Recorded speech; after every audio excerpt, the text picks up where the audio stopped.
રાપર સામૂહિક આરોગ્ય કેન્દ્ર ખાતે રાપર તાલુકા કોંગ્રેસ સમિતિ દ્વારા રાપર CHCમાં મહત્વની ખાલી પડેલી જગ્યાઓ મુદ્દે ધરણા કરવામાં આવ્યા છે। રાપર તાલુકામાં આરોગ્ય સેવાઓ કથળી રહી છે અને વાગડ વિસ્તારના મુખ્ય મથક રાપર શહેરમાં આવેલ CHCમાં અધિક્ષક, blood bank, X-ray technician, medical officer સહિતની અનેક જગ્યાઓ ખાલી પડી છે। ત્યારે આ જગ્યા ભરવા માટે આજે રાપર કોંગ્રેસ સમિતિ દ્વારા ધરણા કરવામાં આવ્યા હતા, જેમાં માજી ધારાસભ્યના પતિ ભચુ આરેઠિયા, ભીખુભાઈ સોલંકી, દિનેશ ચંદે, અશોક રાઠોડ, મહેશ ઠાકોર વગેરે ઉપસ્થિત રહ્યા હતા।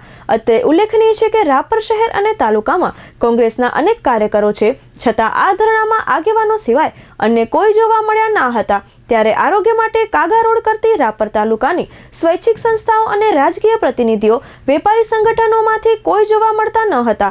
ત્યારે રાપર તાલુકાના આરોગ્ય વિભાગમાં ખાલી જગ્યા બાબતે કોંગ્રેસ દ્વારા સરકારને જગાવવા માટે પ્રતિબદ્ધતા કરી હતી, પરંતુ આજે ધરણામાં લોકોની અને આગેવાનોની હાજરી સિવાય અન્ય કોઈ જોવા મળતા ન હતા। તે શું સૂચવી રહ્યા છે?